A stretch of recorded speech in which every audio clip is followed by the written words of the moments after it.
The Apple iPhone 16 Pro Max is bigger and more powerful than ever. It has a beautiful screen, an excellent camera array, and new camera controls that could change how you approach iPhone photography.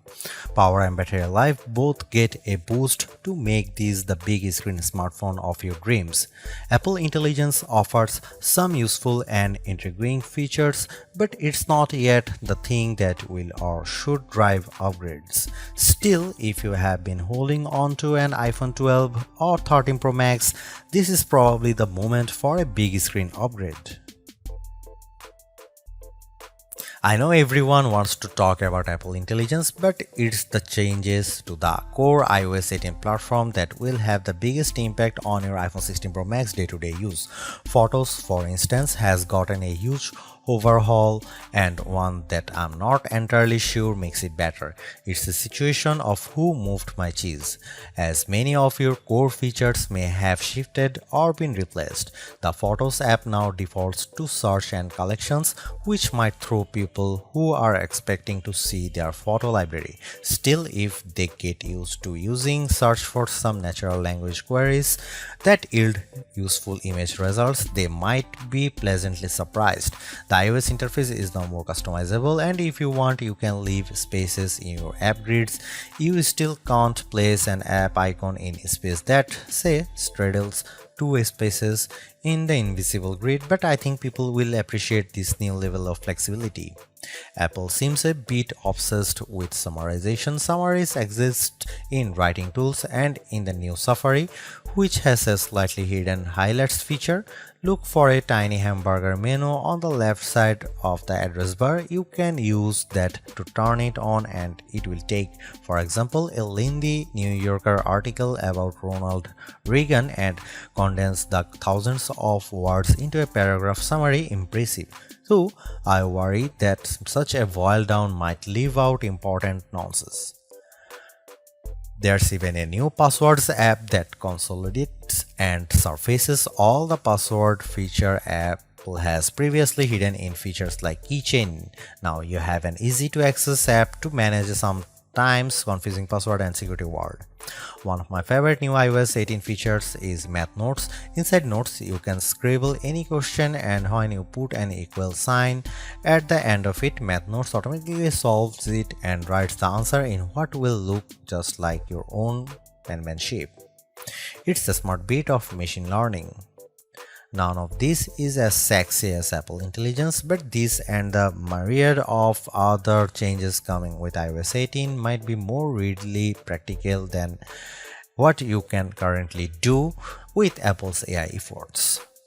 Apple's 13-year-old digital assistant has burst out of its floating bubble, and now when you summon it, takes over the whole screen. I switched between calling Siri by name and using a long press on the power button to call it, and each time the entire screen was encased in a beautiful multicolor glow.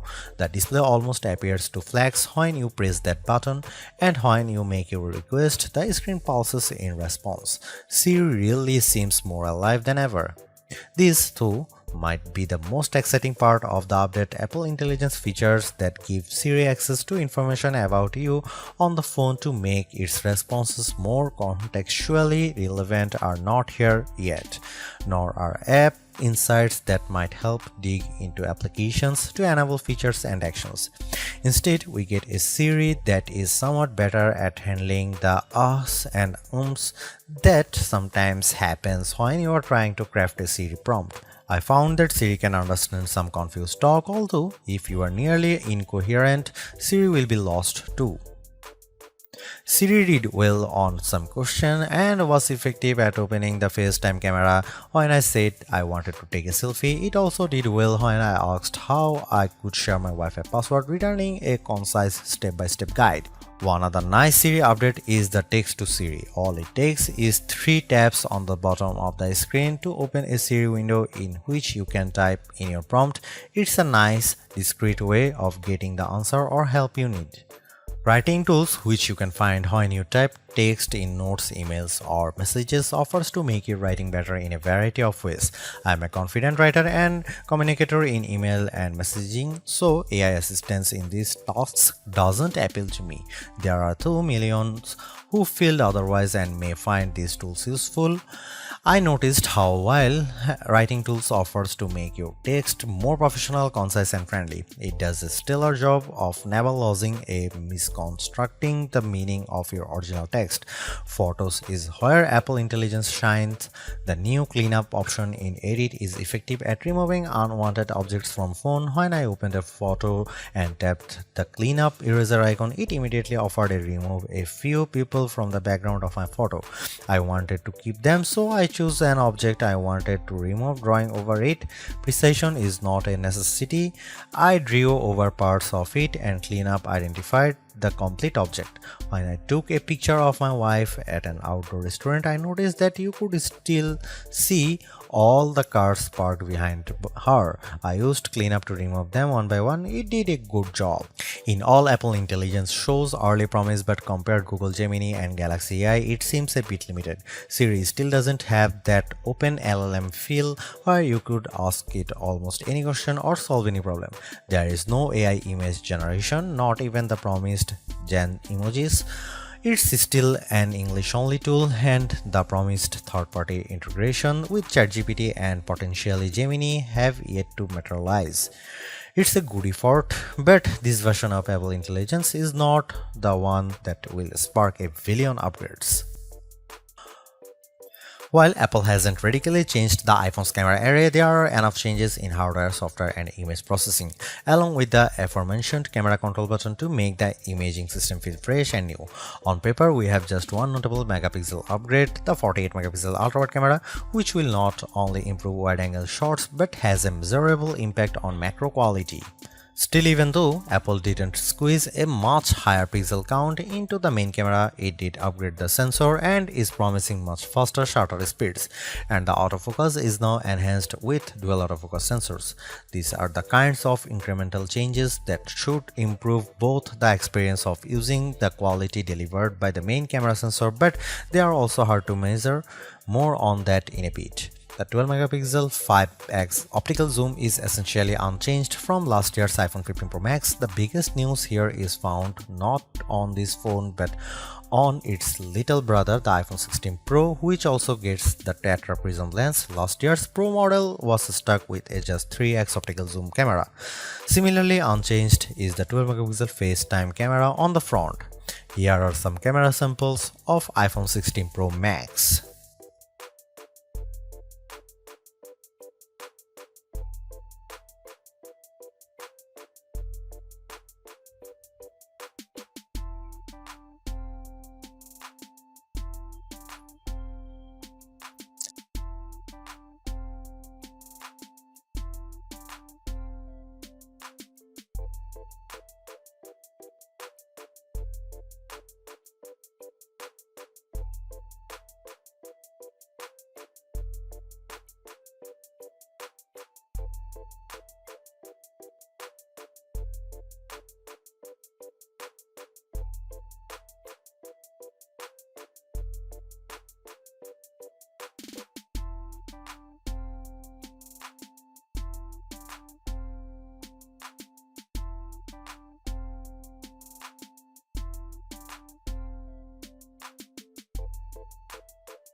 By every metric, the iPhone 16 Pro Max's new A18 Pro SoC is a beast. It outperforms the A17 Pro and Qualcomm's Snapdragon 8 Gen 3 in most benchmarks. While Apple isn't backing the CPU with as much memory as you might find in, for instance, a Google Pixel 9 or Samsung Galaxy S24 Ultra, the iPhone 16 Pro Max and its A18 Pro chip make good use of the 8GB it has. That the iPhone 16 Pro Max is essentially a mini computer in your pocket should surprise no one. Apple Silicon has provided ample power for everything from everyday productivity tasks to 4K video editing and AAA console gaming. The 18 Pro is no different, but in this case, we have an even larger canvas on which to enjoy its benefits. I'm not sure I could find a task this phone couldn't handle. If I have one criticism, it's that the phone does seem to get a bit warm during, for instance, gameplay and video editing in CapCut. I don't know if this is the graphite covered aluminum substructure more efficiently delivering heat from the chip to the body or the phone overworking. The good news is that this does not adversely impact performance or battery life. Call quality was good, and I am pleased to see that this is now a future-leaning platform with Wi-Fi 7 support. There's also Bluetooth 5.3 support and second-generation ultra-wideband. It helps in my Find My app, which I used when I purposely misplaced my new AirPods 4. In the US, the iPhone is now eSIM only, which I like, although some people miss the physical SIM card. I appreciate the ease of switching eSIMs from one phone to other and how easily the iPhone 16 Pro Max lets you switch between multiple eSIM numbers on the iPhone 16. The iPhone 16 Pro Max delivered some of the best Future Labs battery drain results I have seen. We got an average 16 hours of battery life on our tests, and anecdotally I saw between 14 and 17 hours depending on activity. That's impressive. Apple is finally supporting QI2 wireless charging technology and provided me with a new QI2 supporting MagSafe charger and a 30-watt charge adapter. The iPhone 16 lineup ships with a 60-watt capable USB-C cable but no charging adapter. Using those two accessories, I recharged the iPhone 16 Pro Max at 44% in 30 minutes. Apple claimed 50% in 30 minutes, so this is pretty close. A full charge took about 2 hours. One thing not a lot of people know is that with a standard USB-C cable, you can charge your AirPods or Apple Watch off the iPhone. Should you buy the Apple iPhone 16 Pro Max? You should buy Apple iPhone 16 Pro Max if you want the biggest and best iPhone ever. There has never been a larger iPhone or a larger iPhone screen than the one found on the iPhone 16 Pro Max. Buy it if you want a head start on Apple Intelligence. Apple Intelligence feels like an exciting experiment that has some stellar capabilities like cleanup and more forgiving Siri, but it is far from finished. You can get in on the ground floor now too. Don't buy iPhone 16 Pro Max if you want more affordable big screen power. The iPhone 16 Pro Max holds the line on price, but it still starts at $1,199 US. If you want to save a couple of $100 but still get the big screen fun, you could look the Google Pixel 9 XL.